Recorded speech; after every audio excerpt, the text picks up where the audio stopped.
बताए थे, correct? How to find the number of moles. तो क्या करना था यहाँ पर? Apply the number of moles का फॉर्मूला कौन से वाला है? देखो मैंने आपको शुरू में बोला था कि जब भी आपको इस फॉर्म में दिया हुआ है तो divide this number by Avogadro number, you will get the number of mole.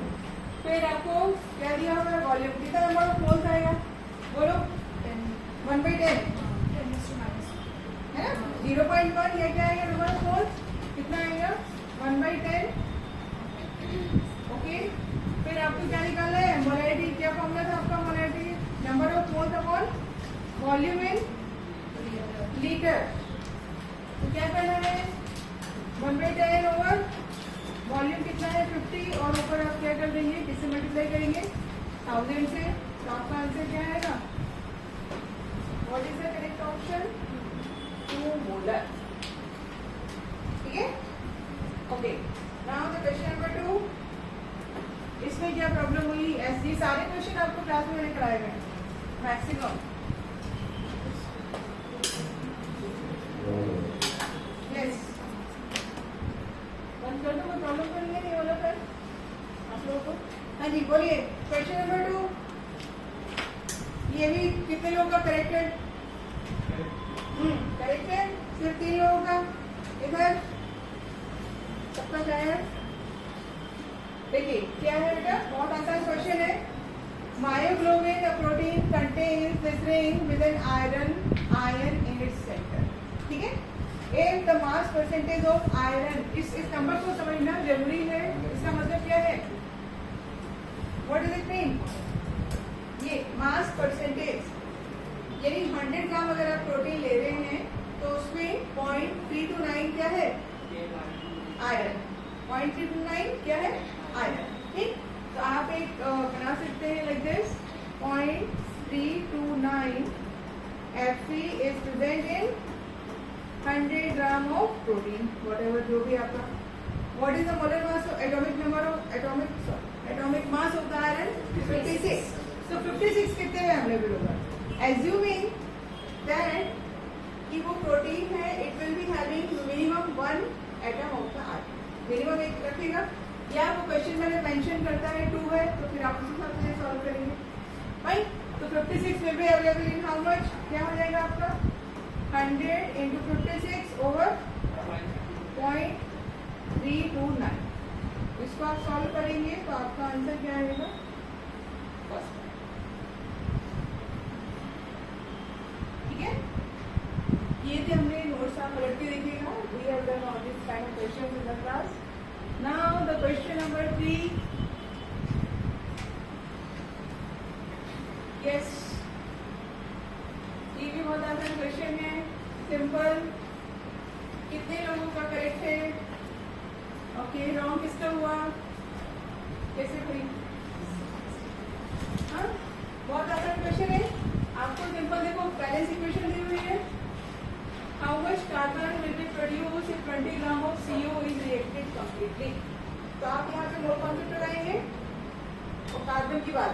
2 mole of CO is producing 1 mole of carbon, right? 2 mole of CO is producing 1 mole of carbon. तो आप क्या करेंगे? Convert this gram of CO into moles. कीजिए convert, क्या आएगा? What is the molar mass of CO? कितना आया? 12 plus 16 28। तो NCO कितना हुआ? 20/28। क्लियर?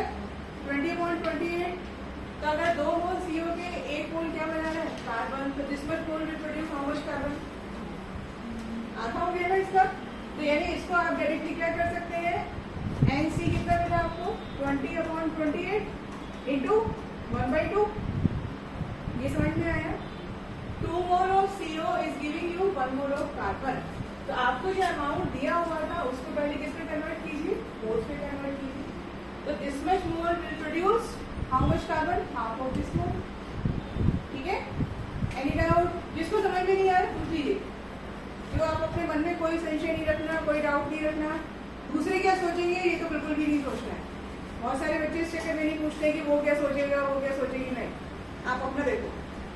ये समझ में आया? This is the number of moles how to convert this number of moles into gram? किससे मल्टीप्लाई करेंगे? बोलिए Rishit, how to convert this number of moles into gram? Atomic mass. किससे किससे मल्टीप्लाई करेंगे फर्दर इसको? आप 12 से मल्टीप्लाई कीजिए, आपका आंसर आ जाएगा।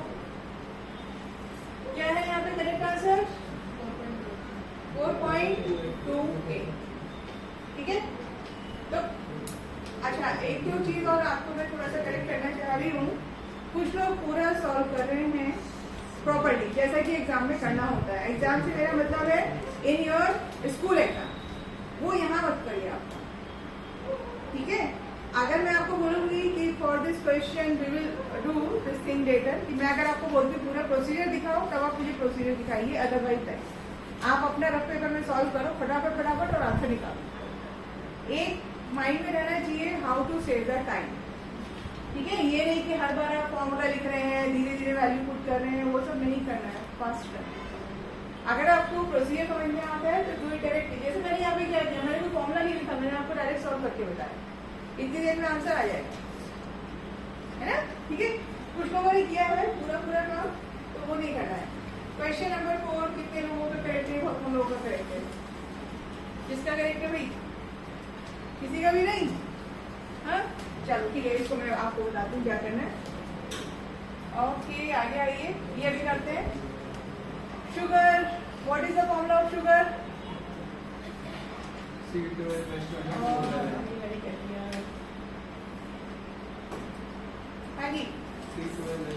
C12 H22O11। ठीक है। क्वेश्चन 4 मैं बाद में कराऊंगी क्वेश्चन 4। ठीक है। उसका आंसर ये है C3H8 है, उसको बाद में सॉल्व करेंगे। हाँ जी, इक्विवेलेंट मास।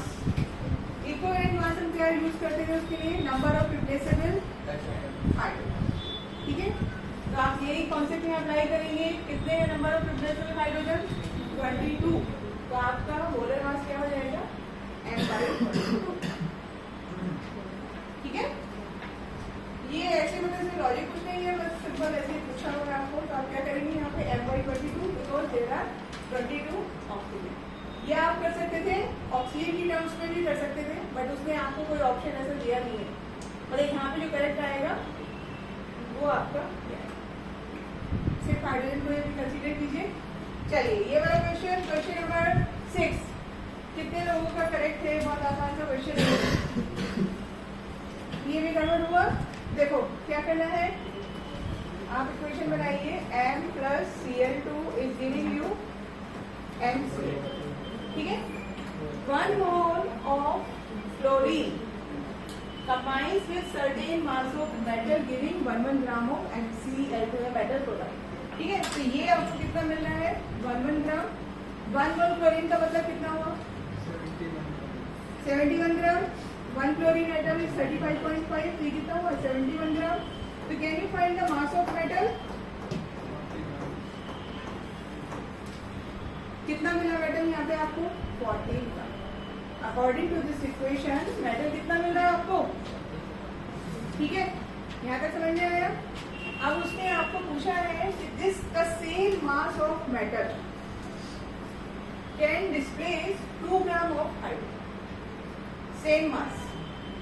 और फिर से क्या पूछा आपको? Atomic mass. तो आप उसका भी इक्वेशन देखो, आपको समझ में आ जाएगा। M + HCl is giving you MCl2 + H। ठीक है। मास देखो सेम आएगा, यही क्या लिखा है आपने? हाँ। तो इसका मतलब क्या हो रहा है? और यहाँ पे हाइड्रोजन कितना मिल रहा है? 2 ग्राम। तो it means atomic mass of the metal is, ठीक है, atomic mass of the metal is 40। वही नंबर है बेटा, ये कितना आया? ये वैल्यू मिली आपको 40। उससे बोला same mass of metal is combining with acid to form 2 gram of hydrogen. तो आपके क्वेश्चन देखो गाइडेंस है, आप उससे करेंगे तो हो जाएगा। ठीक है। जिसको समझ में नहीं आ रहा है पूछ सकते हैं। चलिए next.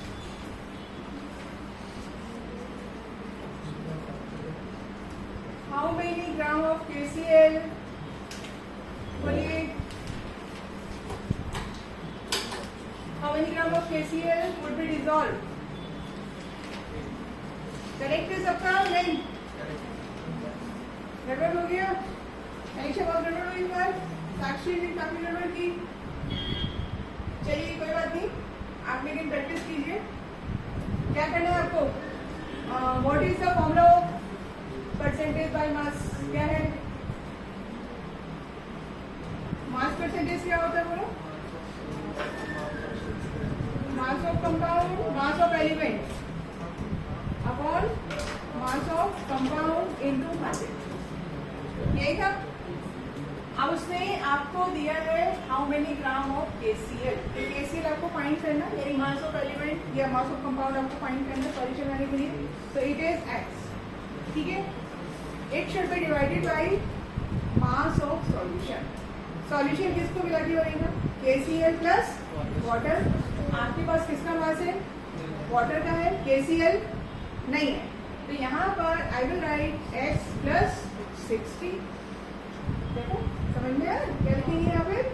x plus 60। This is giving me mass of solution should be equal to into 100। ये 100 है मेरा,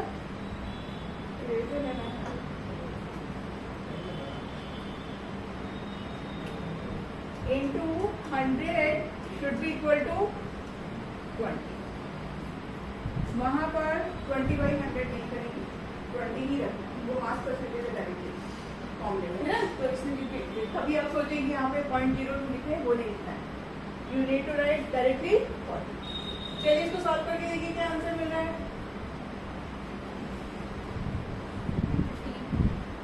कर लीजिए अभी solve, find the correct answer.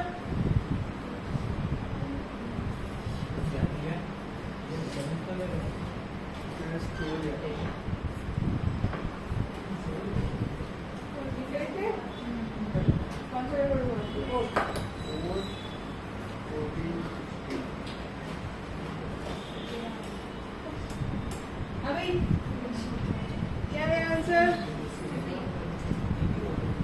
ठीक है, in this case correct answer is 15 gram. Okay, आगे बढ़िए। ये क्वेश्चन कितने लोगों ने गलत किया? बहुत ही आसान क्वेश्चन है ये। क्वेश्चन नंबर 8 गलत होने का कोई चांस ही नहीं, सबने में भी गलत नहीं होना चाहिए। क्या दिया है? Vapour density. तो first you have to find the molar mass of this CH2O। तो पहले क्या हो जाएगा आपको पता है? Atomic mass, molar mass, molar mass is equal to 2 into vapour density. तो ये वैल्यू आपको इसका कितना मिलेगा? 60। ठीक है, अब आपको मॉलिक्यूलर फॉर्मूला पूछा है। कंपाउंड विद, सॉरी, ये आपका किसका आएगा? ये मॉलिक्यूलर फॉर्मूला मास है, ठीक है, 60। और इसका निकालिए कितना आएगा? 12 प्लस 2 कितना हो गया? 14। 14 प्लस 16 कितना आया? 30। तो अब आपको यहाँ पर क्या करना है? Divided it by 30 to find the number n। कितना आया? 2। तो 2 में इसको मल्टीप्लाई करेंगे क्या होगा? C2H4O, है ना। एम्पिरिकल फॉर्मूला वाले जो क्वेश्चन किए थे तब आपने ये चीज सीखी थी। C2H4O। इस क्वेश्चन में ना लिटरली आपको कोई कैलकुलेशन करने की जरूरत नहीं थी। 9th क्वेश्चन देखो ध्यान से क्या होगा। क्या दिया उसने? Number of chromium atoms and number of oxygen atom दिए। तो आपको क्या निकालना है? Molecular formula. मॉलिक्यूलर फॉर्मूले के लिए what you have to find? Molar ratio. Try to remember how to calculate empirical and molecular formula from the given percentage. आपने पहले क्या निकाला? नंबर ऑफ मोल्स, फिर क्या निकालते हैं? मोलर रेशियो, और उसके बाद आपको मिल जाता है रेशियो। एम्पिरिकल फॉर्मूला ध्यान है ना निकालना, ये वही चीज है। तो नंबर ऑफ मोल्स दोनों के मॉलिक्यूल्स दिए, कैसे डिवाइड करेंगे? एवोगैड्रो नंबर से। इसको भी कैसे डिवाइड करेंगे? एवोगैड्रो नंबर से। ठीक है, तो बेसिकली क्या होगा? आप सेम ही रख सकते हैं वैल्यू, सेम ही नंबर से अगर आप डिवाइड कर रहे हैं तो आप ये देखो, दिस इज 48 2 क्या होगा? 96। तो ये आपका क्रोमियम 1 है और ऑक्सीजन कितना है यहाँ पर 2। ये है आंसर। समझे? आप उसमें निकालने की भी रिक्वायरमेंट नहीं थी बेटा, निकाल के भी कर सकते हैं और आप थोड़ा सा इसको ऐसे भी कैलकुलेट कर सकते हैं। Simply find the number of atoms and find the ratio. ये शायद सब लोगों का सही है। ये किसका गलत हुआ है? वो बताओ। सही है? 10 सबका सही है? चलिए बहुत बढ़िया। Question number 11। क्वेश्चन नंबर 11 को आप थोड़ा सा बोल सकते हैं, टफ तो नहीं है बिकॉज आपको रिएक्शन का आइडिया नहीं है यहाँ पर, इसलिए। ठीक है, देखिए क्वेश्चन नंबर 11 कैसा है। क्या करना है आपको?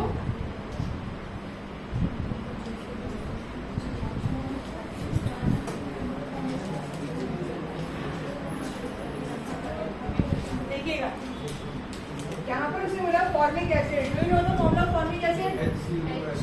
HCOH। थोड़ा सा ऑर्गेनिक केमिस्ट्री 10th का अगर याद है तो इट इज SCOO। ठीक है, is treated with concentrated H2SO4। So in this case concentrated H2SO4 behaves as dehydrating agent। समझिए बात को, कैसे बिहेव कर रहा है? अब यहाँ पर डिहाइड्रेट होने के लिए क्या है? Can you tell me the products? H2O and CO2 नहीं बनेगा यहाँ पे, है ना? तो one of the product is carbon monoxide and water. अब ध्यान से देखो, is this equation balance? Balance है, कोई दिक्कत नहीं। ओके, अब आप फाइंड कीजिए यहाँ से फॉर्मिक एसिड के नंबर ऑफ मोल्स। निकालो, बताओ मुझे क्या आएगा answer. Find the number of moles of formic acid. तो first find the molar mass. कितना है? 46। So 2.3 divided by 46, how much? 0.05. 0.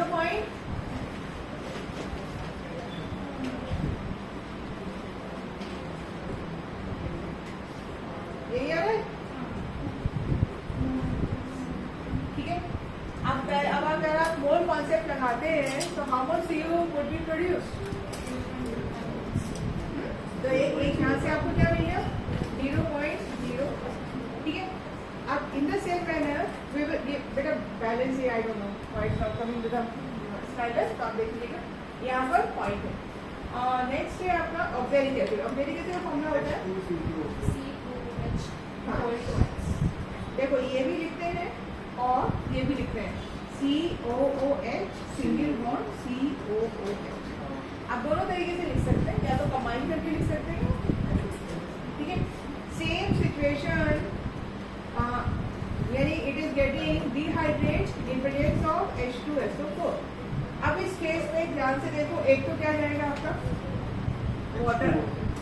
ठीक है, एक तो जाएगा आपका वाटर, एक जाएगा आपका CO2 और एक क्या रहेगा?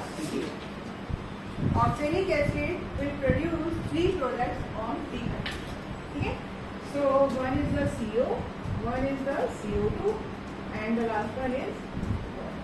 ठीक, आप फिर से एक चीज ध्यान दीजिए कि ये इक्वेशन बैलेंस है आपका या yes, it is already balance.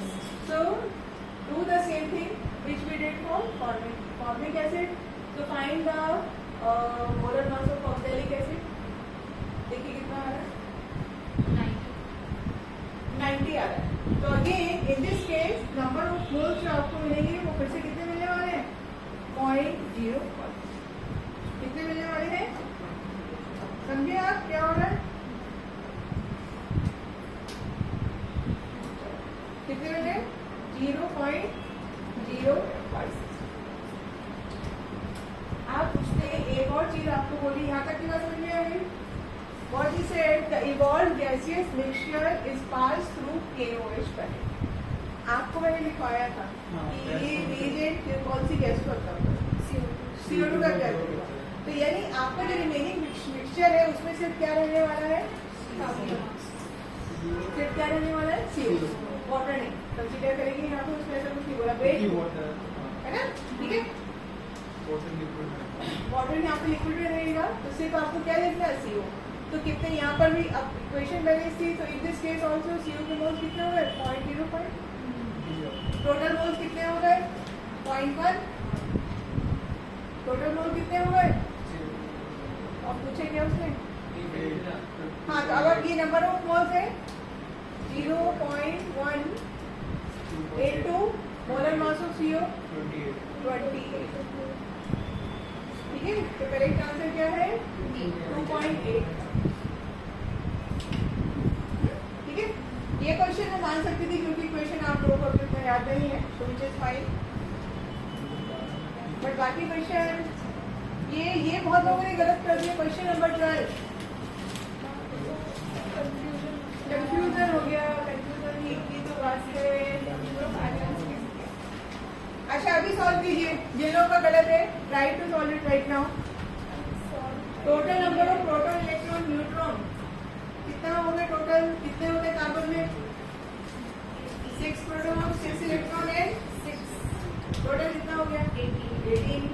How many moles of carbon 1, देखो उसने दिया ना आपको 12 ग्राम, 1 मोल हो गया। 1 मोल में number of molecules Avogadro number into 18, नहीं समझे, फिर से बता दूं।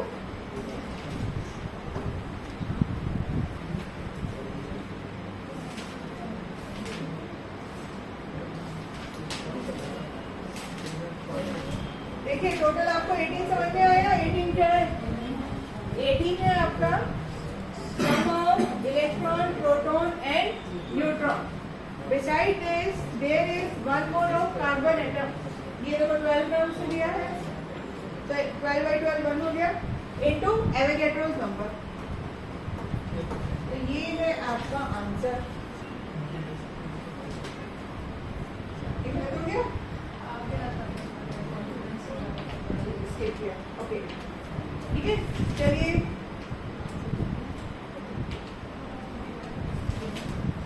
आइए क्वेश्चन नंबर 13 बहुत आसान था बेटा, किसका गलत हुआ वो बताइए। क्वेश्चन नंबर 13 सिंपली ये भी गलत हो नहीं पाया। आपको इसमें क्या करना था, बैलेंस करना था। ये 9th क्लास का क्वेश्चन है आप लोगों को, ठीक है। हाँ क्या है करेक्ट आंसर, पढ़ोगे बैलेंस करके बताऊं, हो जाएगा, ठीक है। चलिए क्वेश्चन नंबर 14, आप क्या कर रहे हैं, जो एवोगैड्रो का जो मोस्ट एक्सेप्टेबल नंबर है उसको चेंज किया है, ठीक है। तो इसमें ध्यान से देखो कि क्या चीज आपकी चेंज होगी। If we are changing actual number of Avogadro number, Avogadro number आपको क्या बता रहा है 1 मोल ऑफ एनीथिंग, राइट, तो वही तो चेंज होगा। तो क्या आएगा इसमें, आंसर है आपका 1 मोल का मतलब एवोगैड्रो नंबर है, अगर वो नंबर चेंज करें तो 1 मोल का वैल्यू चेंज होगा आपका, है ना, ठीक है। क्वेश्चन नंबर 15 ये डायरेक्ट फॉर्मूला बेस्ड क्वेश्चन था, मैंने पहले दिन ही आपको सब फॉर्मूले बताए थे, ठीक है। क्या है यहाँ पर करेक्ट आंसर 1.35, जिसको नहीं आया है मुझे बता दीजिए, ठीक है, सबका करेक्ट है। चलिए ये वाला न्यूमेरिकल ये कितनी है, ये ना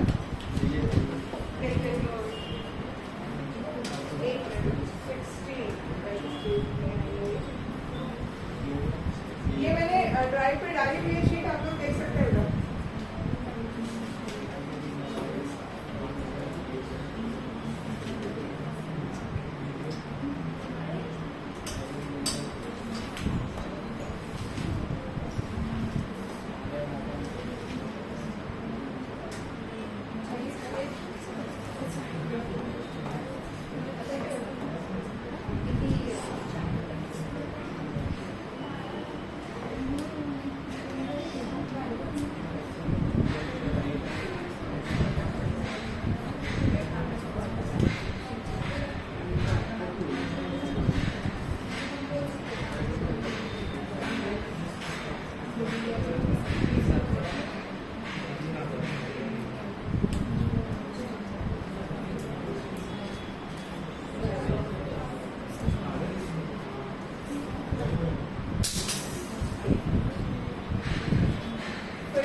चलिए ये वाला देखो मिक्सचर वाला बहुत सिंपल सा क्वेश्चन है, इसमें कुछ कैलकुलेशन आपको नहीं रखनी थी इतनी। क्या है ये सबका वैल्यू है? ये गलत हो गया, अटेम्प्ट नहीं किया, इसमें क्या फॉर्मूला लगाना था? बोलिए भाई, M1V1 plus M2V2 divided by total volume, है ना? तो एकदम डायरेक्ट फॉर्मूला था, कुछ करना नहीं था यहाँ पे। इसमें क्या आएगा करेक्ट आंसर? प्रॉब्लम बी है शायद, ठीक है? ओके, चलो भाई रॉकेट उड़ाइए। अभी आप लोगों ने देखी वो news, mister Shivanshu Shukla came back from the, है ना, इंटरनेशनल स्पेस स्टेशन। कितने दिन बाद? 18 दिन बाद, 18 डेज बाद। बहुत डेंजरस जर्नी है, ऊपर की नहीं है, लेकिन when they enter into the atmosphere, अगर आपने टीवी पे देखा हो वो पूरा डिस्कस करके बताए थे। they need to enter at an angle of 40 degree Celsius. उससे ज़्यादा एंगल हुआ, उससे कम हुआ तो क्या होता है? फ्रिक्शन बहुत ज़्यादा होता है। उस केस में आपको स्पेसशिप को कल में चलने वाला केस हुआ था ना, उसी टाइप का प्रॉब्लम हो सकता है। चलो, तो ये रॉकेट से जाना है मुझे, ये मैंने आपको बताया। चलिए आगे आइए, ये बहुत सिंपल क्वेश्चन है, कितने लोगों ने सॉल्व किया? 18 करेक्ट है आंसर। बाकी लोग नहीं। इसके लिए सिंपली आपको बैलेंस इक्वेशन लिखनी है और कुछ नहीं करना है। बनाइए, इक्वेशन क्या आएगी? C15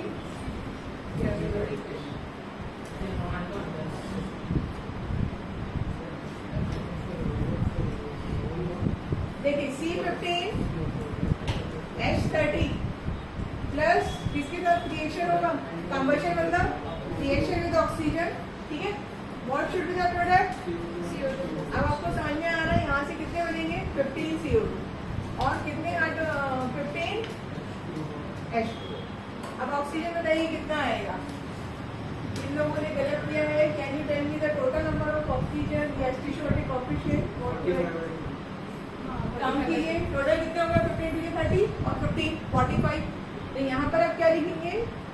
45 by, this is your balance equation, ठीक है? अब उसने आपको क्या मेंशन किया हुआ है? 1 लीटर। कितना दिया उसने आपको? फ्यूल, 1 लीटर फ्यूल दिया है और साथ में क्या दिया? उसकी डेंसिटी। क्या निकाल सकते हैं आप? मास निकाल लीजिए। कौन सा फॉर्मूला लगाएंगे? D is equal to M by A, ठीक है? तो 0.756 into 1000। आपको समझ में आया मैंने 1000 क्यों किया बेटा? लीटर में है तो लीटर को आपने ml में चेंज किया, तो कितना वैल्यू मिला आपको? 756। Got it? यानी उसने आपको 756 ग्राम फ्यूल दिया हुआ है ना, और आपको क्या बताना है? The weight of oxygen required. एक तो आपको ऑक्सीजन का वेट निकालना है और एक आपको CO2 निकालना है। अब हो जाएगा ये question. 1 mole is producing 15 mole of CO2, तो इसके नंबर ऑफ मोल्स निकालो, उसका 15 टाइम्स क्या मिलेगा? CO2 मिलेगा। 1 mole of this is reacting with 45 by 2 moles of oxygen, तो इतने मोल से रिएक्ट में खाऊंगा करके बता दूं। फाइनल आंसर क्या था? क्या था? अच्छा बी है मेरे ख्याल से। बी है ना? किसको नहीं समझ में आया? क्या वो निशानी समझ में आया? क्या है अभी करेक्ट? क्या है? बी। बी बॉम्बे। ऐसे बोला करो बॉम्बे दिल्ली BOD में कंफ्यूजन हो जाता है। नहीं आ रहा है मैं बता दूंगी बाद में, लेकिन बहुत आसान क्वेश्चन है, अभी आगे बढ़ते हैं, ठीक है? मैंने इसमें आंसर की भी अपलोड की हुई है, आप आगे चेक कर सकते हो, ठीक? चलिए, equivalent weight of phosphoric acid ये सेम रहेगा। यहाँ पे ध्यान दीजिए, मैंने आपको फॉस्फोरिक एसिड के स्ट्रक्चर बताए थे, है ना? तो शायद कुछ लोग उससे भी कंफ्यूज हुए होंगे, लेकिन here if you look at this equation NaOH plus H3PO4, so how many hydrogens are getting replaced? है ना? लाइन फैक्टर 1 हो गया, तो इसलिए what ever the molar mass of this acid वही यहाँ पे क्या रहेगा, इक्विवेलेंट वेट। अगर इस इक्वेशन में आपको आगे के लिए बता रही हूँ, one of this product is this Na2HPO4, ये प्रोडक्ट भी फॉर्म होता है बेटा। In this case what should be the equivalent weight, तो आप इसको 2 से डिवाइड करेंगे। अगर होता है Na3PO4 then n factor would be 3, क्योंकि 3 नाइट्रोजन रिप्लेस हुए हैं। तब आप क्या करते हैं, और मोलर मास अपॉन 3। समझ में आया? क्वेश्चन नंबर 20, ये भी बहुत आसान क्वेश्चन था, कुछ था नहीं इस पेपर में, मुझे समझ में नहीं आया भाई। चलिए अगले पेपर में थोड़ा सा ध्यान से करना।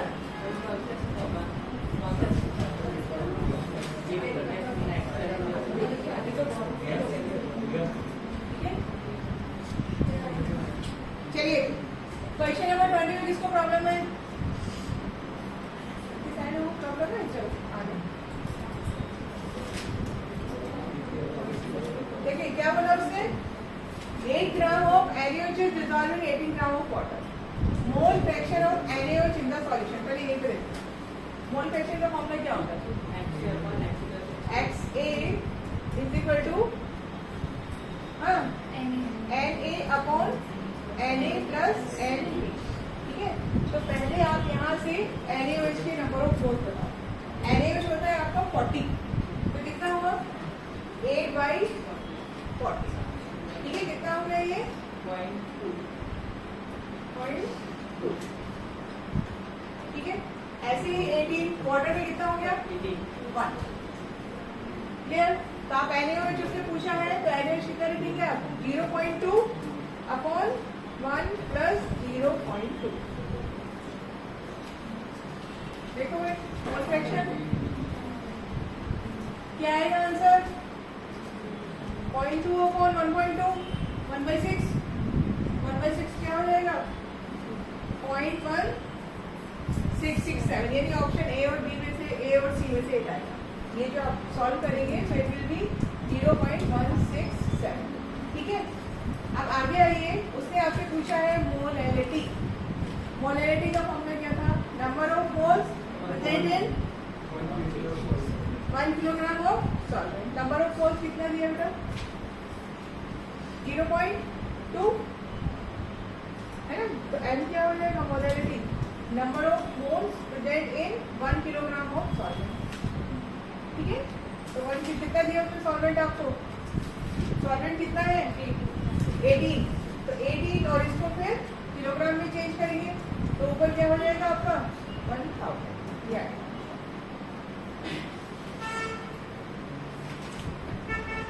ठीक है। कोई कंफ्यूजन यहाँ पे, ओके। नाउ नेक्स्ट, ये 21, ये काफी लोगों ने करेक्ट किया है, 1-2 लोगों ने गड़बड़ भी किया है। इसका गड़बड़ हो गया, गलत हो गया पूरा। कैसे देखो, उसने क्या बोला है, दिस इज कौन सा लॉ है, चलो बताइए।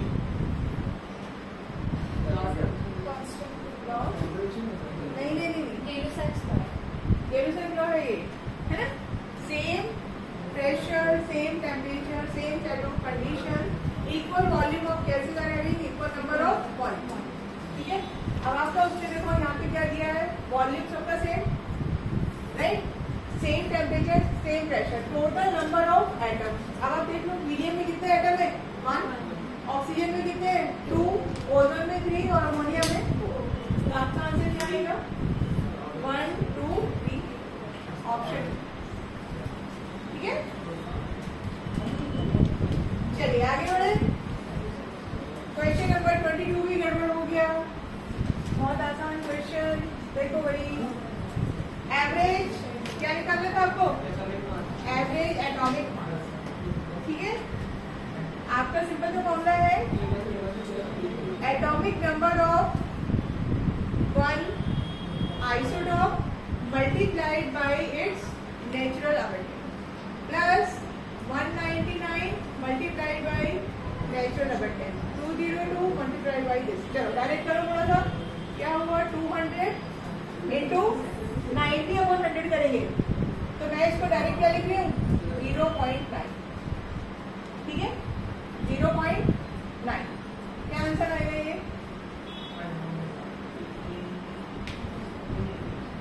ओके तो 18 पॉइंट ये हो गया आपका 180 हाँ सेकेंड वाले में क्या करेंगे 199 इंटू बोलो 8/100 तो इट शुड बी 0.08 इसको आप इसमें मल्टीप्लाई करके लिखिए क्या नंबर आया फाइंड क्या है आपका 202 मल्टीप्लाइड बाय 0.02 ये तीनों नंबर को ऐड कर दीजिए आपको आंसर मिल जाएगा ट्राई कीजिए अभी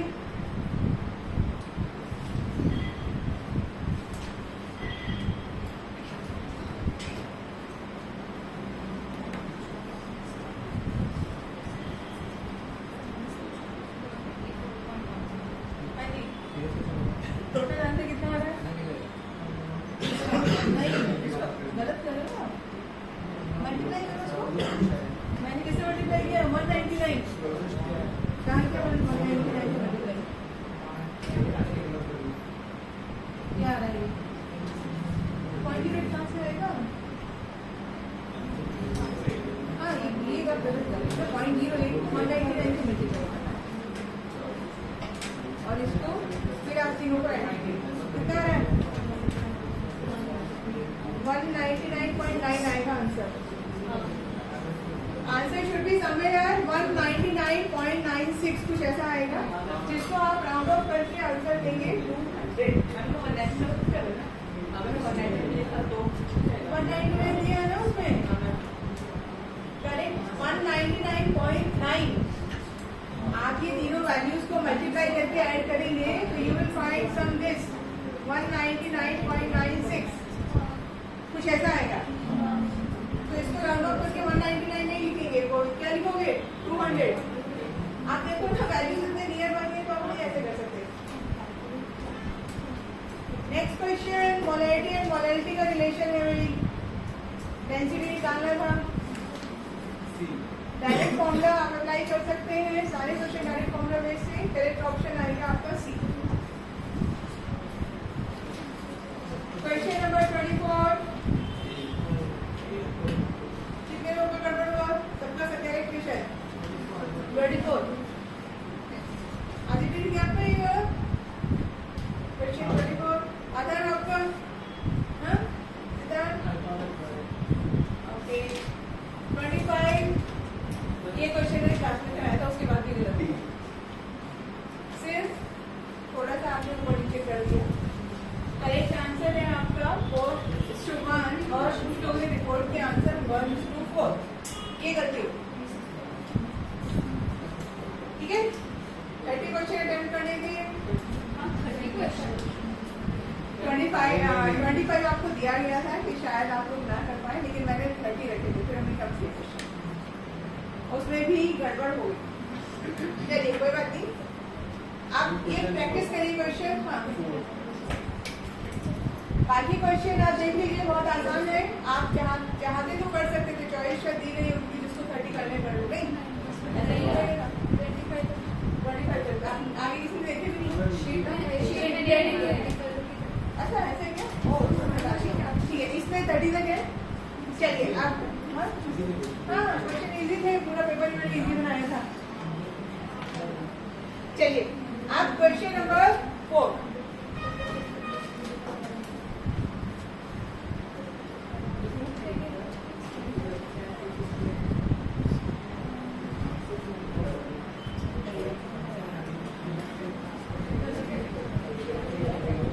देखिए पहले पढ़ लीजिए question it is based on eudiometry ठीक है आप बोल रहे थे तो इसमें पढ़ा नहीं कि पढ़ा था क्या था चलिए कोई बात यहाँ पर थोड़ा सा आपको एक बार आंसर आएगा उसके बाद थोड़ा सा डिटेल ट्रायल लगाना है वो भी आपको मैं बताया क्या करना है पहले पढ़ लीजिए क्वेश्चन 300 अभी क्वेश्चन पेपर है किसी का हाँ इसको मैं पोस्ट करेंगे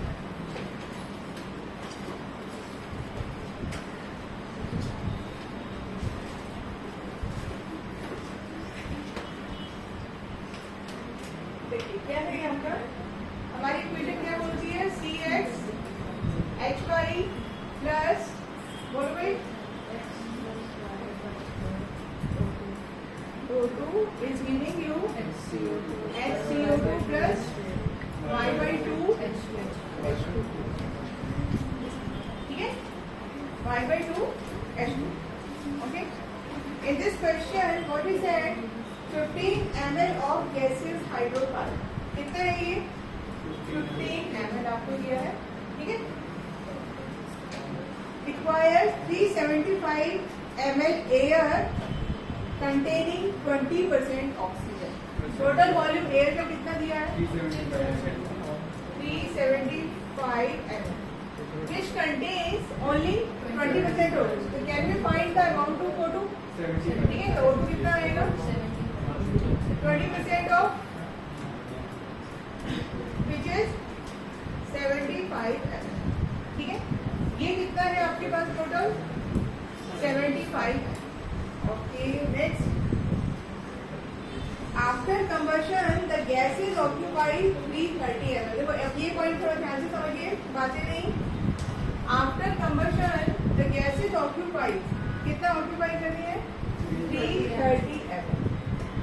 अब इसमें आप एक चीज थोड़ा सोचो कि चैम्बर में रिएक्शन हो रहा है, ठीक है, इन विच टोटल 375 में से 75 ml oxygen is participating in the reaction. So remaining part is other gases, ठीक है.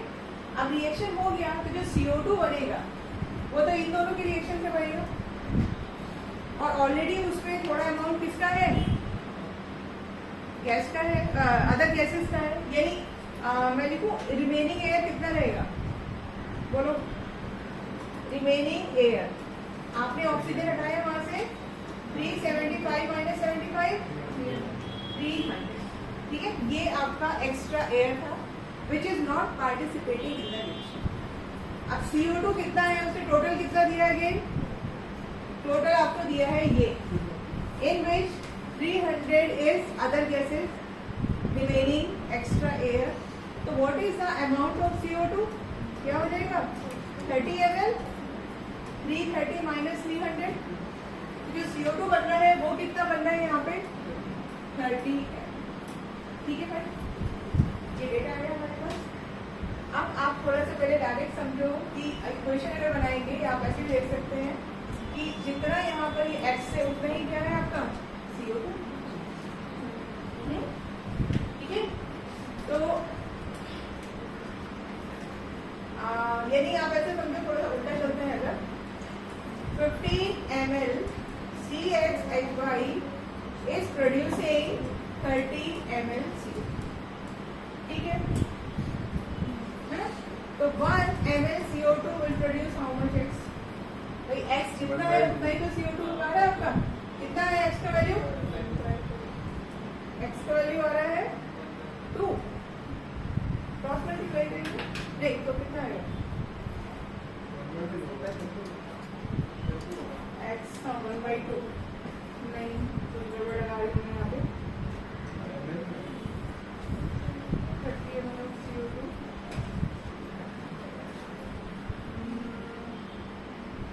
अब इस तरह से इक्वेशन अगर हम बना के करते हैं, अब देखिए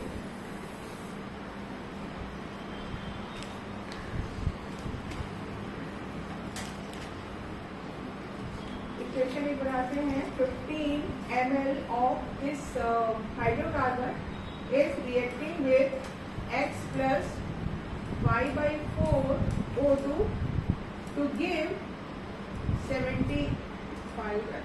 ये मतलब ये आपका क्या है?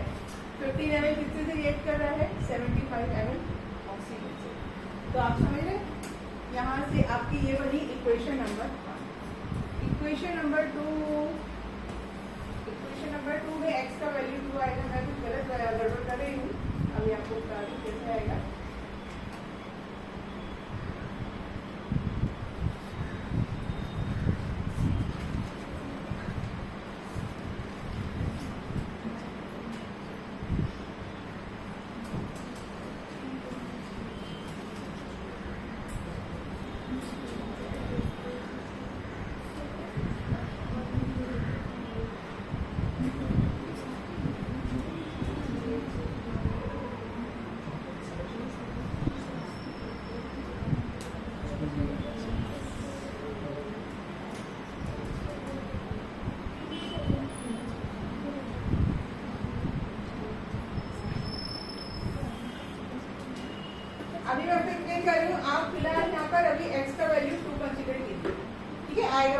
आपको बता रही हूँ। यहाँ पे x का वैल्यू 2 रखने पे y निकालिए कितना है।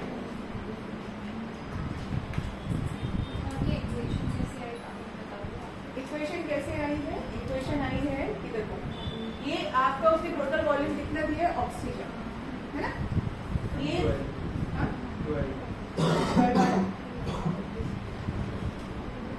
देखिए क्या हो रहा है यहाँ पे, ये टोटल वॉल्यूम ऑक्सीजन का है, तो हम वो फाइंड करेंगे कि भाई कितना ये आपका हाइड्रोकार्बन है जो ऑक्सीजन से रिएक्ट कर रहा है, ठीक है। तो 15 ml आपके पास क्या है, हाइड्रोकार्बन। तो 15 ml हाइड्रोकार्बन कितने ऑक्सीजन से रिएक्ट करेगा, so that it should be equal to 75 है ना। ये यूडियोमेट्री में ऐसी इक्वेशन आपकी बनाई जाती है, ठीक। तो यहाँ से y का वैल्यू कितना आ रहा है, 12 आ रहा है। ये हो जाएगा आपका x plus y by 4 is equal to 5। 15 का अपना लेगा, ठीक है, और x के प्लेस पे आपने 2 रखा, y by 4 is equal to 5। तो ये कितना हुआ आपका,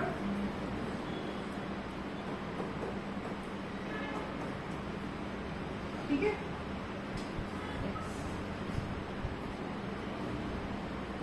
प्लस ये हुआ y इज इक्वल टू 1। तो y इज इक्वल टू क्या है, 12, ठीक है।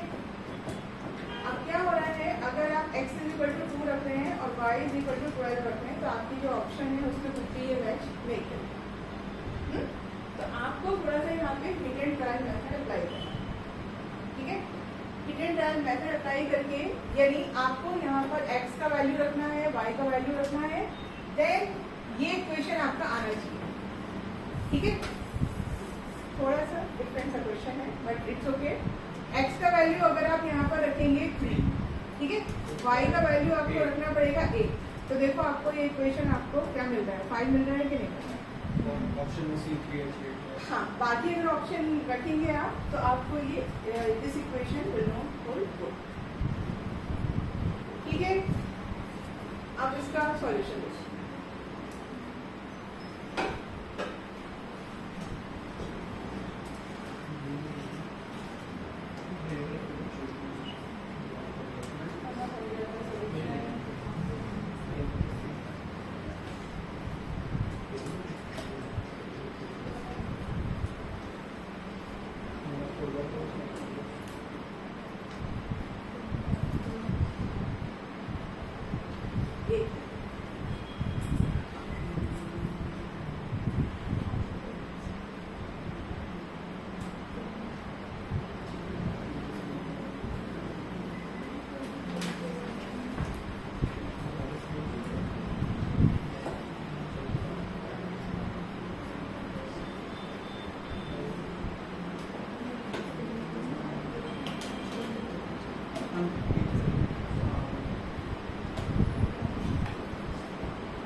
ये सब आपको समझ में आ गया था, दिस इज द इक्वेशन, ठीक है। तो उसने क्या बोला है, मोल रेशियो निकालना है कार्बन डाइऑक्साइड और हाइड्रोकार्बन का, विच इज x:5।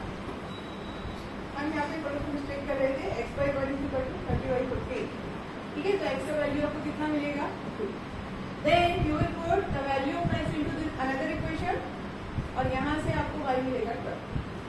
लेकिन ये आपके आंसर से मैच नहीं कर रहा है, but this equation is true. ये वाली जो इक्वेशन है ये it holds good according to the given equation. तो आप क्या करेंगे, थोड़ा सा हिट एंड ट्रायल आपको करना पड़ेगा। देखो उससे भी लिखा हुआ है, पढ़िए, आपको समझ में आ रही है बात उसने क्या बोला है, ठीक है। इसने आपको अलग अलग x और y का वैल्यू, मतलब आप इसमें मेरे हिसाब से कह दीजिए जो आपको आंसर दिए हुए ना उसके हिसाब से वैल्यू डालो, तो आपकी जो इक्वेशन फिट आ रही है that is the correct answer, है ना। इधर उधर लगाने की बजाय जो आंसर दिए हुए हैं, x का वैल्यू समझिए आपका क्या वैल्यू, जैसे हमने क्या रखा, x का वैल्यू 3 रखा और h ऐड रखा, तो इफ यू आर गेटिंग 5 तो आपका ठीक है। अगर बाकी ऑप्शन जो भी दिए हुए C4 H8 वो रखेंगे तो आपको करेक्ट नहीं, ये है, ठीक है। और कोई क्वेश्चन जो आपको नहीं समझ में आया तो अपने मार्क्स को ये आप चेक करिए और मुझे अपने मार्क्स बता दीजिए।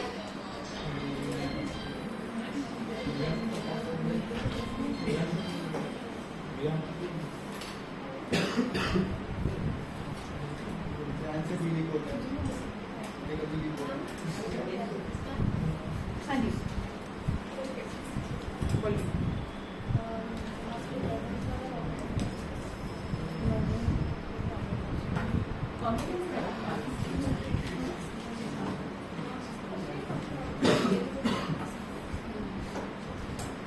मार्क्स हो गए हाँ तब तक मैं क्वेश्चन एक्सप्लेन कर रही हूँ कोई एक जन मेरी हेल्प कर दीजिए हाँ सबके मार्क्स आप वहाँ पे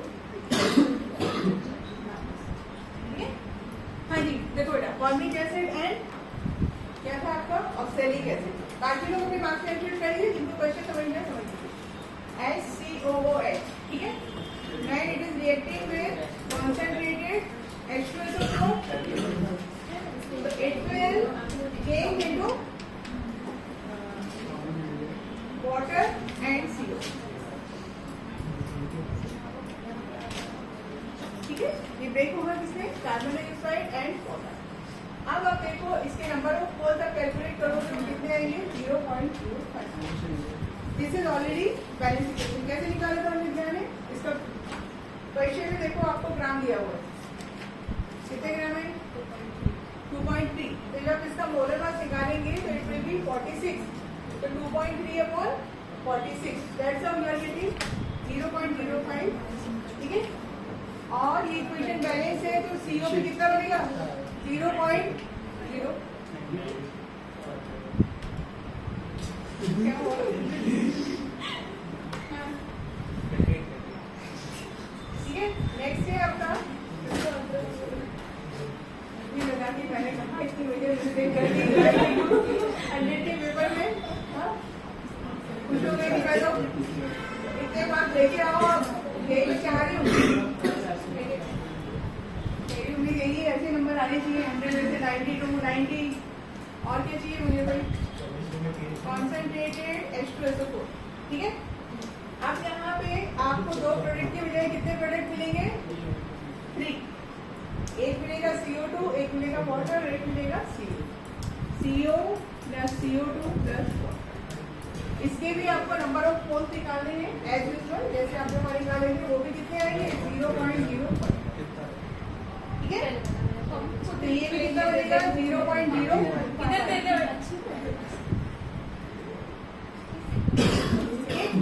अब क्या करना है टोटल और CO2 आपका एब्जॉर्ब हो गया बाय द KO ठीक है तो फाइनली आपको टोटल CO कितना मिला बेटा 0.1 टोटल कितना मिला 0.1 यहाँ से भी आ रहा है यहाँ से भी आ रहा है ठीक है आप इसको ग्राम में कन्वर्ट कर दीजिए कितना हो जाएगा 0.1 इंटू ये हो गया 28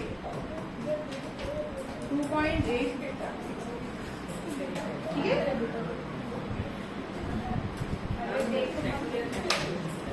हाँ चलो ये करेक्ट हो गया कितने हो गए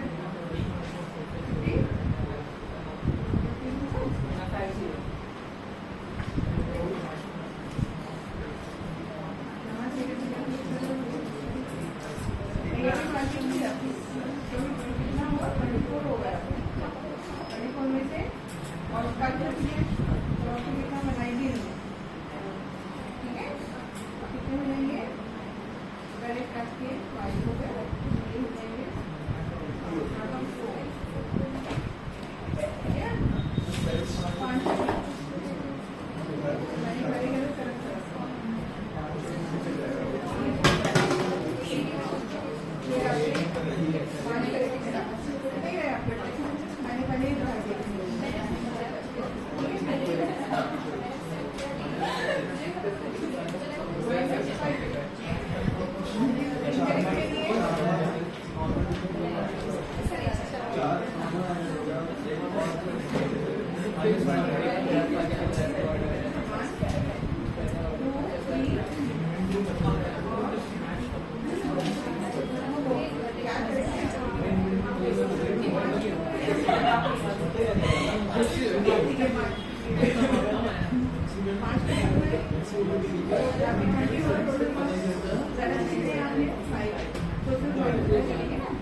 इतने नेगेटिव आपने अटेम्प्ट नहीं किया तो कुछ नहीं होगा।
हाँ, आपके जिन लोगों ने मैथ्स का टेस्ट भी इसी नोटबुक में किया है तो वो दीपा मैम को दे दीजिएगा क्योंकि सर घर लेके जाएंगे नोटबुक चेक करेंगे मैथ्स वाली का, ठीक है।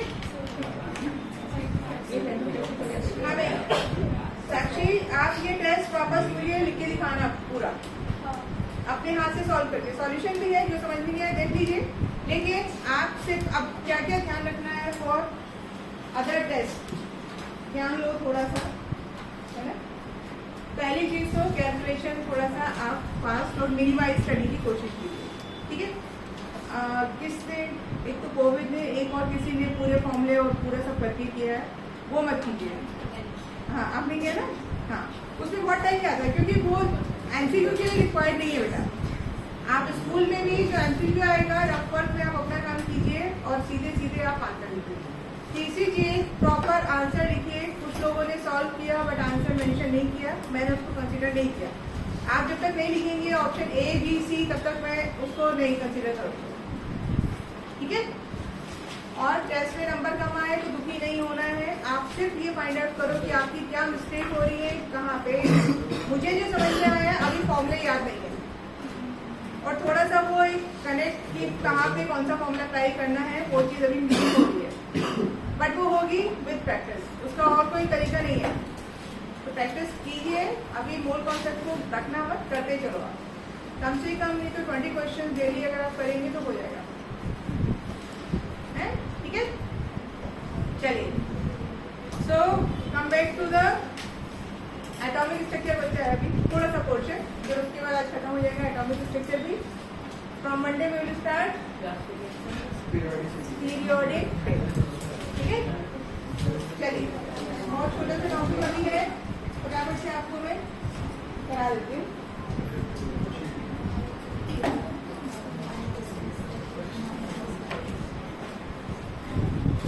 इलेक्ट्रॉनिक कॉन्फ़िगरेशन समझ गए आप लोग? Electronic configuration 1s2, 2s2, 2p6, 3s2, 4s2। 4s2 के बाद क्या नंबर था आपका, बोलो? 3, 5, 6, 4, 5, 6, 4, 3, 4, 5, 3, 4, 5, 4, 5, 6, 4, 5, 6 और उसके बाद 756, राइट, यही था, और फिर 7। ये है आपका, you need to write all the classification. अब आपको मैं बता रही हूँ अब एक्सेप्शन, केमिस्ट्री बिना एक्सेप्शन के तो आगे नहीं बढ़ती है, ठीक है। तो there are many elements which are showing different configuration, ठीक है, और उसका रीजन भी है, ऐसा क्यों है, तो पहले वो आप नोट कर लीजिए कौन से एलिमेंट्स है। सबसे पहले आपका आता है क्रोमियम।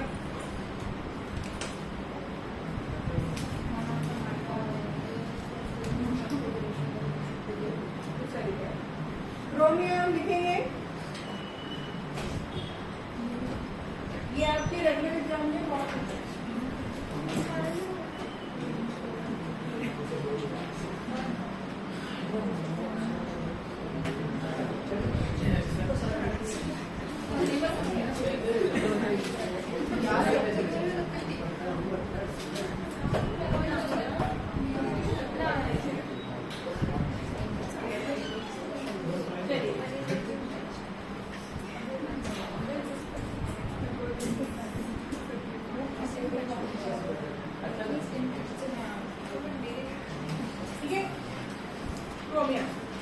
क्रोमियम है एटॉमिक नंबर 24, ठीक है। अगर आप नॉर्मली फॉलो करेंगे तो क्या होगा, 1s2, 2s2, 2p6, यहाँ तक हो गए आपके 10 electron. Then the third shell 3s2, 3p6, next क्या आएगा, यहाँ तक आपने फिल किए 20 इलेक्ट्रॉन, ठीक है। यहाँ तक किसका है, आपका कैल्शियम का है। Next electrons are going to fill 3d subshell, तो होना चाहिए था क्या, 3d4, ठीक है, लेकिन ये नहीं होता, ठीक है। यहाँ पर ये चीज आपकी नहीं होती है, ठीक है। नेक्स्ट क्या आएगा, यहाँ पर क्या होता है, 4s1, 3d1। क्रोमियम आपकी 11th क्लास में बहुत पूछा जाता है रेगुलर एग्जाम में, because it is showing exceptionally different configuration, ठीक है। रीजन क्या है, यहाँ पर डी के कितने रूम है बोलो, रूम कितने ऑर्बिटल्स, 5, ठीक है, 5 ऑर्बिटल्स, तो 5 इलेक्ट्रॉन आप डालेंगे, होना चाहिए था ये, लेकिन क्रोमियम ने क्या किया, chromium transferred 1 electron from 4s1 to 3d5 because half filled orbitals are more stable. ये भी आएगा आगे, half filled and fully filled orbitals are more stable, तो इसलिए क्रोमियम ने क्या किया, एस से एक ट्रांसफर किया 5। तो जब भी आप क्रोमियम को याद रखेंगे, क्रोमियम में कॉन्फ़िगरेशन क्या रहेगा, डी में 5, 4s, ठीक है। सेकंड नोट कीजिए, कॉपर। कॉपर है आपका 29, कॉपर भी क्रोमियम का ही फ्रेंड लिखना, होना चाहिए था 4s2, देखो यहाँ तक तो कॉमन चल रहा है ना, तो होना चाहिए था 4s2, 3d9, लेकिन ये फिर गड़बड़ाया, इसने क्या किया, क्रोमियम के ही फॉलो किया, 4s1, 3d10, ठीक है। ये है एक्चुअल वाला। रीजन क्या है, फुली फिल्ड ऑर्बिटल्स, यहाँ पर डी क्या हो गया, कंप्लीटली फिल्ड हो गया, तो एक स्टेटमेंट है आपका, fully filled and half filled orbitals are more stable, ठीक है। To get extra stability, chromium and copper has transferred 1 electron to the D subshell. समझ में आएगी बात। अब हम बात करेंगे कॉपर के ग्रुप की, कॉपर के फैमिली मेंबर्स, ताकि आपको याद रहे। कॉपर का जो ग्रुप है, कॉपर अभी समझ में आएगा, copper belongs to D block elements, ठीक है। तो कॉपर के फैमिली मेंबर है कॉपर, सिल्वर, गोल्ड, तीनों एक ही घर के सदस्य हैं, जहाँ से आपको ज्वेलरी मिल रही है, कॉपर, सिल्वर, गोल्ड, है, ठीक है। क्या है, एक ही फैमिली के मेंबर है and they follow the same thing. Same group का मतलब क्या है, number of valence electrons are same, ठीक है। आप देखो इसको इरेज करो, कॉपर का मैं यहाँ पर लिख रही हूँ, copper is 4s1, 3d10, silver is coming into the next period, तो यानी सिल्वर की केस में एक और शेल आपका ऐड हो गया, तो 4s के पेज पे लिखेंगे आप 5s1 और 3d के पेज पे क्या लिखेंगे 4d। Got it? Next page पे है यस गोल्ड क्या हो जाएगा 6s1 5d। ये देखिए ये तीनों एक ही परिवार के सदस्य हैं। हिंदी समझ में आती है आप लोगों को? मैं शुरू नहीं भी होती पर फिर भी आजकल बच्चों को नहीं पता होता है।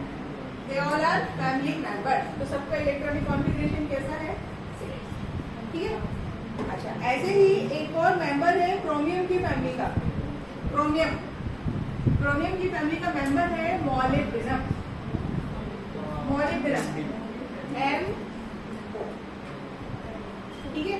तो वो भी क्रोमियम को फॉलो कर रहा है। तो उसका कॉन्फ़िगरेशन ये देखो ये है आपका किसका है? ये एक्चुअल क्रोमियम का है। तो मैं डायरेक्ट लिख रही हूँ इसको। It would be 5s1 4d5 chromium का। तो chromium molybdenum copper silver gold ये ध्यान रखेंगे। यहाँ पर होना चाहिए था इलेक्ट्रॉन s में बट उन्होंने ट्रांसफर किया d में टू गेट एक्स्ट्रा स्पेस। ठीक है। अब आपके 3-4 और हैं। चलिए नेक्स्ट हम लिखेंगे नियोबियम NB। ठीक है। हाँ जी नियोबियम का है आपका 5s1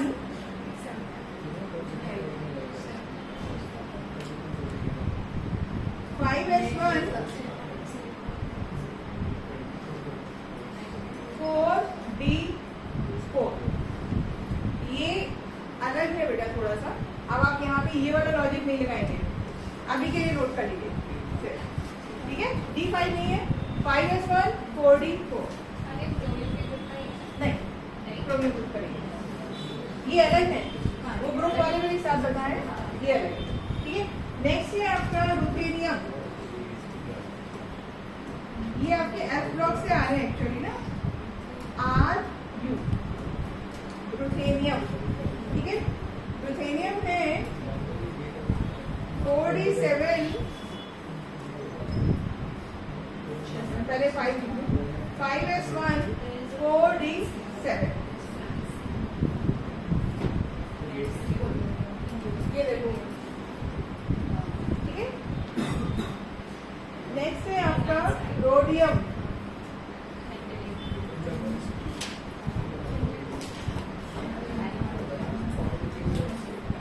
rhodium is RH। Nowadays if you go to buy the jewelry तो आपको दिखाएंगे एक तो रोज गोल्ड चल रहा है। रोज गोल्ड देखा आपने? थोड़ा पिंक कलर रहता है ना। गर्ल्स को तो बताइए होगा। मैं तो उधर बता रही हूँ। एक क्या होता है गोल्ड के ऊपर थोड़ा व्हाइट कलर का सिल्वर जैसा आपका पॉलिश रहता है। वो किसका होता है? रोडियम का। इसमें है देखो बेटे अभी ये व्हाइट थोड़ा येलोइश हो गया है बट अगर आप ऑब्जर्व कर पा रहे हैं तो ये क्या रहता है? ये आपका रोडियम का पॉलिश है। तो ये दिखने में कैसा लगेगा? सिल्वर जैसा दिखता है। ठीक है। ओके तो रोडियम है आपका 4d8 5s1 4d8। ओके। एक है आपका पैलेडियम। पैलेडियम जानते हैं आप? Palladium is 4d10 5s0। ये लो इसने ऐसे दोनों ही ले लिए और किसमें चेंज हुआ? ये 4d10। ये पैलेडियम भी डी ब्लॉक का है। ठीक है। मेन जो फोकस रखना है अभी के लिए कॉपर एंड ठीक। अभी बता दूं या मैं छोटी मंडे ही शुरू करेंगे क्योंकि टाइम लग जाएगा फिर आज कंप्लीट नहीं हो पाएगा। ठीक है। आप ही 2 मिनट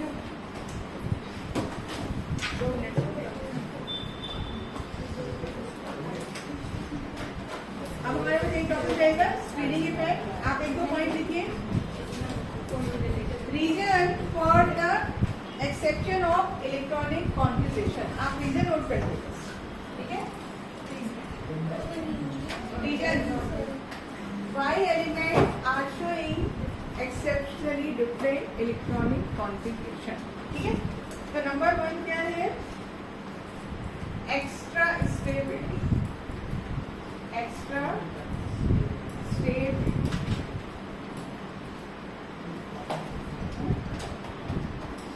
आपकी जो ये रहती है टेबल, नीचे फुट रेस्ट होता है, यहाँ पे नहीं है एक, लेकिन रहता है ना बीच में एक रॉड रहती है, आप उसके ऊपर ज़्यादा कंफर्टेबली बैठ सकते हैं, है ना, यहाँ पे आगे रख सकते हैं। तो वो क्या है, आपको अच्छी स्टेबिलिटी दे रही है। नहीं होगा तो आपको थोड़ा सा बैठने में प्रॉब्लम होगी। अभी फील किया? ओके, तो ये एक्स्ट्रा स्टेबिलिटी वही है।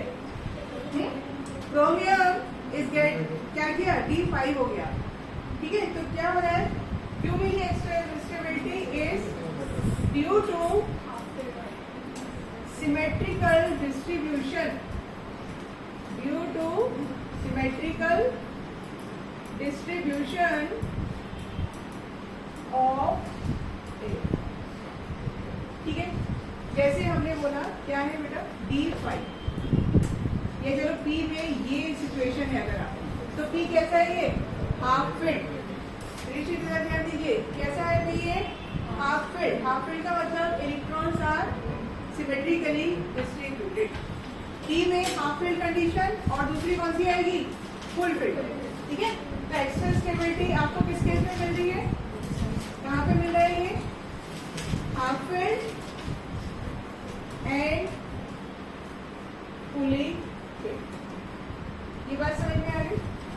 जब भी मैं स्टेटमेंट बोलेंगी कि भाई half filled full filled orbitals are more stable, आपको रीजन समझ में आया क्यों है, because of the symmetrical distribution. अगर आप D की बात करें तो D में अगर आपके 10 इलेक्ट्रॉन्स हैं तो 1 2 3 4 5, कौन सा रूल फॉलो कर रही हूँ मैं, अभी बोलो, What's rule? Aufbau is telling you how to write the electronic configuration. Electrons are filled by increasing energy. है ना, 1s2 से फिर कौन सा रूल अप्लाई किया था, ये तीनों रूल बहुत अच्छे से पढ़ लीजिए बेटा आज घर जाके, अभी शायद आप लोगों ने पढ़ा नहीं है, है ना, पढ़िए इसको, तीनों रूल आपके क्योंकि 12th तक काम आएंगे। तो ये वुड्स रूल था। आइए सेकेंड पॉइंट पे आइए,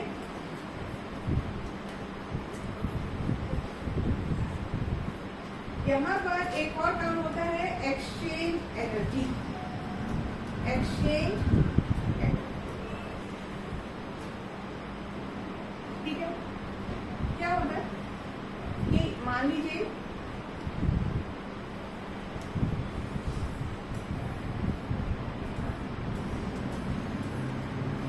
अभी ये 2 इलेक्ट्रॉन है, कौन सी सेक्शन है, ये D है, ठीक है, तो क्या होता है कि ये इलेक्ट्रॉन अपने पोजीशन चेंज करते हैं, ये यहाँ आ सकता है, ये यहाँ जा सकता है, और ये यहाँ जा सकता है, वापस नहीं आए। ठीक है, so in case of second electron 3 exchanges are possible, in case of first 4। ठीक, एवरी टाइम जब एक्सचेंज होता है इट लूजेस एनर्जी, तो एनर्जी अगर लूज हो रही है तो क्या होता है, स्टेबिलिटी। देखो एक और अच्छा एग्जाम्पल याद रखिएगा, एक छोटा बच्चा कंसीडर कीजिए 1 साल का, 1.25 साल का, आपकी बात सुनेगा वो, आप बोलो बैठ जाए यहाँ, नहीं बैठेगा। नहीं, छोटे बच्चे बहुत एनर्जेटिक होते हैं, कोई चीज सुनेंगे, जिसको समझ ही नहीं है वो क्या सुनेगा, लेकिन भागा दौड़ी। एक बीमार आदमी, बुढ़ा आदमी बिल्कुल बेचारा, एक बुजुर्ग एक जगह पे बैठे हुए हैं, आप उनसे कहो कि रन करो, नहीं कर सकते, एनर्जी नहीं है। कहने का मतलब है एनर्जी और स्टेबिलिटी आर इनवर्सली प्रोपोर्शनल। छोटे बच्चे के पास एनर्जी है तो स्टेबिलिटी नहीं है, बड़े लोगों के पास क्या है, स्टेबिलिटी है, बैठे रहते हैं। तो ये वही चीज है, जितना ज्यादा एनर्जी लूज हो रही है उतना क्या हो रहा है, स्टेबिलिटी इंक्रीज हो रही है ना। तो यहाँ पर इसको हम जो एनर्जी लूज करते हैं उसको हम क्या बोलते हैं, एक्सचेंज एनर्जी। ठीक है, क्या बोलते हैं उसको, एक्सचेंज एनर्जी। इसके बारे में एक दो लाइन लिख लीजिए, then we are done. Electrons tends to exchange their positions, electrons tends to exchange their positions and gain stability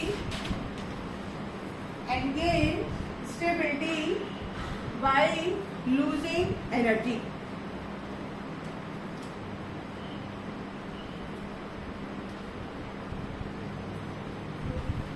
ठीक है, by losing energy। Her exchange में क्या कर रहे हैं, एनर्जी लूज कर रहे हैं, तो इसलिए क्या हो रहा है, स्टेबिलिटी आ रही है। ठीक है, इसी की वजह से आपको क्या मिल रहे हैं, exception in case of electronic configuration. चलो थक गए आप लोग, रेस्ट कीजिए।